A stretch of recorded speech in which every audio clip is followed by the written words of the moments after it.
श्री रामः शरणं समस्त जगतां रामं विना का गति। रामेण प्रतिहन्यते कलिमलं रामाय कार्यं नमः। रामात् त्रयस्यति काल भीम भुजगो रामस्य सर्वं वशे। रामे भक्तिरखंडिता भवतु मे राम त्वमेवाश्रयः। ये कथन धर्मात्म सूत जी जो बहुत बड़े ऋषि हैं, ज्ञानी हैं, वे अन्य ऋषियों से कह रहे हैं। वे राम जी के का नाम क्यों लेना चाहिए इसका वर्णन कर रहे हैं। होता यह है कि जो सूत जी हैं वह ऋषियों से कलयुग की स्थिति का बखान कर रहे हैं, वर्णन कर रहे हैं कि कलयुग में क्या होगा।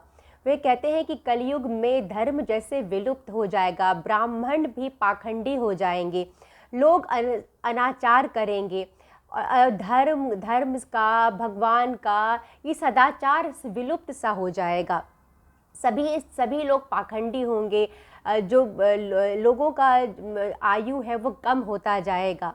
तो इस तरह से जब सूत जी कह रहे होते हैं तब उन ऋषियों के मन में एक प्रश्न उठता है कि यदि इस प्रकार से अनाचार फैलेगा, पूरा वातावरण जो है वो खराब हो जाएगा, तो आखिर जो कलयुग में जो लोग हैं उनको यदि उनका मन शुद्ध नहीं होगा तो उस अवस्था में उनकी मुक्ति कैसे होगी, उनको मोक्ष कैसे मिलेगा। तब तो यदि ऐसा होगा, सर्वत्र चारों तरफ कलयुग का माहौल ऐसा ही होगा, तब तो किसी को भी मुक्ति मिले यह संभव नहीं है, क्योंकि उनका मन साफ नहीं होगा। फिर ऐसा कैसे हो सकता है कि कलयुग में किसी को मुक्ति ही ना मिले।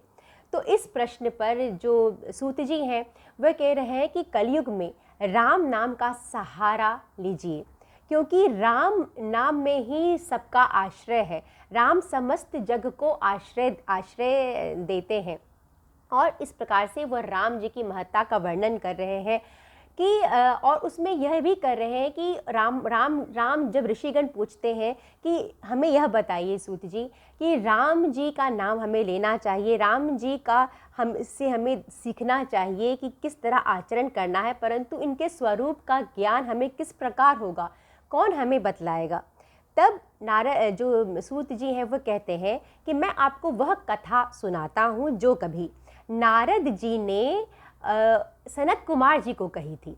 अब प्रश्न यह उठता है कि सनत कुमार जी कौन थे। नारद जी को हम सभी जानते हैं, वे हर लोक घूमते रहते हैं, 3 लोक में नारायण नारायण नारायण कहते हैं। तो परंतु कई लोगों को यह नहीं पता होगा कि सनत कुमार जी कौन है। तो ऐसा माना गया है कि ब्रह्मा जी के 4 पुत्र हुए हैं, सनक, सनंदन, सनत कुमार और सनातन।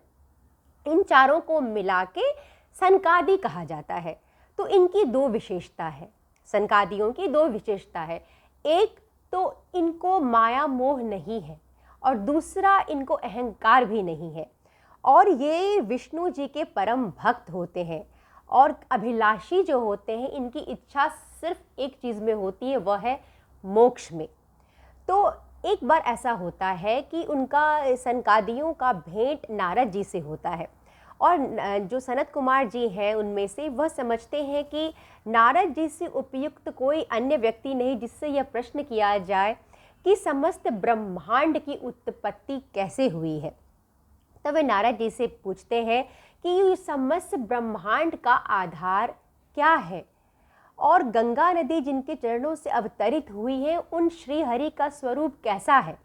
आप तो श्री हरि का नाम लेते हैं सदैव ही, तो आप हमें यह सब समझाइए। उस पर नारद जी हैं वह कहते हैं कि जो श्री हरि हैं वो पर से भी परतर है, उनका जो निवास स्थान है वह उत्कृष्ट से भी उत्कृष्ट है, और वो उनका जो पृथ्वी का भार है वो उनका एक मनोरंजन मात्र है। तो इस तरह से वह श्री हरि की श्री राम, और वो कहते हैं कि वो श्री रामचंद्र जी हैं।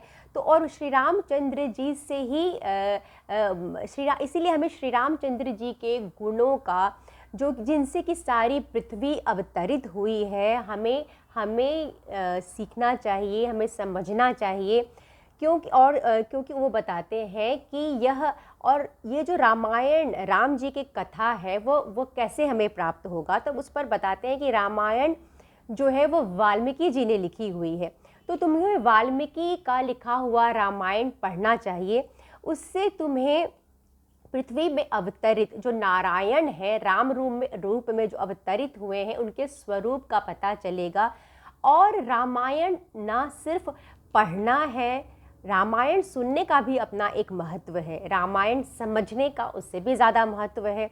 लेकिन रामायण को समझकर उसके अनुसार आचरण करना ही सबसे महत्वपूर्ण है।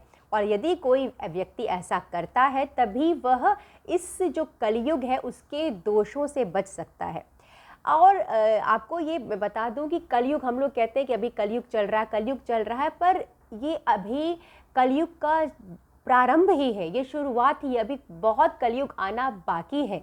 तो ये शुरुआत ही ऐसा, अभी तो फिर भी ये धर्म कथाएं हो रही हैं, लोग मंदिरों में लोग पूजा अर्चना करते हैं, लोगों को ईश्वर पे विश्वास है। परंतु एक समय जो रामायण में लिखा गया है, कलयुग का एक समय ऐसा आएगा जब यह सब विलुप्त हो जाएगा और लोगों का आचरण अशुद्ध हो जाएगा। तो उस अवस्था में राम का नाम ही एक कलयुग के दोष से मुक्ति दिला सकता है, ऐसा नारद जी सनत कुमार जी से कह रहे हैं। और उसके बाद सनत कुमार जी पूछते हैं कि रामायण की जो कथा है वो कब सुननी चाहिए। तो नारद जी कहते हैं, यूँ तो रामायण की कथा कभी भी सुनना समझना श्रेष्ठ है, परंतु 3 महीनों का उन्होंने वर्णन किया है जिसका वीडियो मैं बना चुकी हूँ, जिसमें रामायण की कथा सुननी चाहिए। और इसलिए वो विधि भी बताते हैं कि किस विधि से रामायण का पाठ करना चाहिए। और रामायण एक तरह से आदि काव्य है, एक काव्य, वाल्मीकि जी ने श्लोकबद्ध तरीके से एक काव्य लिखा है। तो उसे सुनना चाहिए, पढ़ना चाहिए, समझना चाहिए, उसी के अनुसार आचरण करना चाहिए। ऐसा सब कुछ नारद जी कह रहे हैं ब्रह्मा के पुत्रों से। और खासकर सनत कुमार जी जब प्रश्न करते हैं तो सनत कुमार जी के प्रश्न का ही इस प्रकार उत्तर दे रहे हैं। और नारद जी जो कह रहे हैं सनत कुमार जी से, ये सभी चीज़ें सूत जी हैं वो अभी कह रहे हैं ऋषियों से। और ऋषियों से इसलिए वह कहते हैं कि रामायण कथा, रामायण जो काव्य है उसे पढ़ना चाहिए।